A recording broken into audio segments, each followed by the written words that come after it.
Hey guys, the dude from Denmark here. Welcome to episode 5 of Journey into Nyx, the new expansion that's about to come out from Magic the Gathering. More spoilers have been revealed today, so let's check it out. First card I want to show today is a black sorcery spell that costs you 8 mana to cast. You control target player during that player's next turn. Exile worst fears. You'll see all the cards player could see and make all decisions for the player. It's nice to see this kind of card in black. We usually see it in the red color pie. So I definitely think that that it's nice to see such a card like this. I'm not sure where I want to play this, but it seems like a really fun card, and could be really fun if you had a deck that revolved around when you use this, you would control the target player and do something that could potentially be good for yourself. So if you could find cards that did this could be really fun, I think. Bane War Chief is a green Centaur warrior creature that costs you 4 mana to cast. It's a 3/3 and got Vigilance and Trample. Other Centaur creatures you control get +1/+1 and have Vigilance and Trample. Ooh, it's nice to get a War Chief for the Centaur tribe if you want to build a deck around that.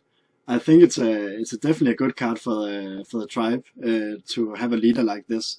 I'm not sure if this card should have been in the Return to Ravnica block, but we do have a few Centaur creatures in the Theros block. But it's definitely a nice card and would be fun to build a Centaur tribal deck around. Hypnotic Siren is a blue Siren creature that costs you 1 mana to cast. It's a 1/1 and got the bestow mechanic, where in this case it costs you 7 mana to cast. It got flying. If you choose to bestow your control enchanted creature, an enchanted creature get +1/+1 and has flying. When I read this card for the first time, I was like, yeah, of course I control my creature. What else would I do? But I totally misread it. So it's definitely about if you choose to bestow, you now can bestow enchanted creature to control it, and plus it get +1/+1 and flying, which I really like this form for bestow. I really think that seems like a really fun thing to do.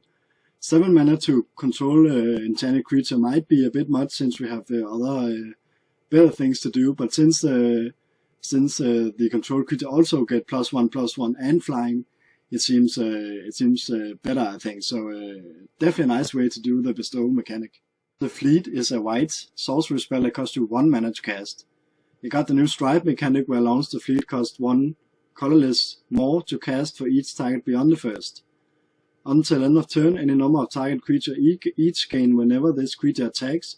Put a 1/1 white solar creature token 1 to the battlefield, tapped and attacking.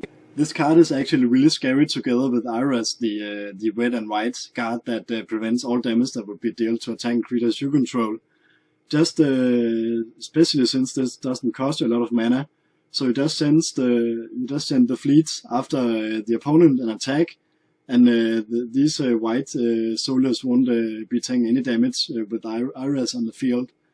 So it's definitely a nice card, and also just in general, since it's so easy and cheap to do. Green version of the Dictate cycle is called Dictate of Camerata and costs you 5 mana to cast. It got Flash and is an enchantment. Whenever a player taps a land for mana, that player adds 1 mana to his or her mana pool of any type that land produced. Dismissal is a blue instant that costs you 1 mana to cast. It got the new Stripe mechanic, where Kairos Dismissal costs 1 blue more to cast for each target beyond the first. Return any number of target enchantments to the owner's hand. Since Theros is all about the enchantments, this is actually really good, and it doesn't really cost you much to sweep the whole board for the opponent's enchantment. So it definitely seems like a really good card that's easy to do for you. Ritual of the Returned is a black instant that costs you 4 mana to cast. Exile target creature card from your graveyard. Put a black zombie creature token onto the battlefield with power equal to the exiled card's power and toughness equal to the exiled card's toughness. The last card I want to show today is called Mana Confluence, and it's a land where you can tap it to pay 1 life, add 1 mana of any color to your mana pool. That was the cards I wanted to show today. I hope you liked this episode of Journey into Nyx spoilers. You can leave me a comment down below and tell me what you think of the cards we have seen so far in the blog in general. Whenever there are new cards coming out for Journey into Nyx, I'll be making a new video, so if you wanted to stay up to date with this, you can subscribe to me. Until next time, have fun guys.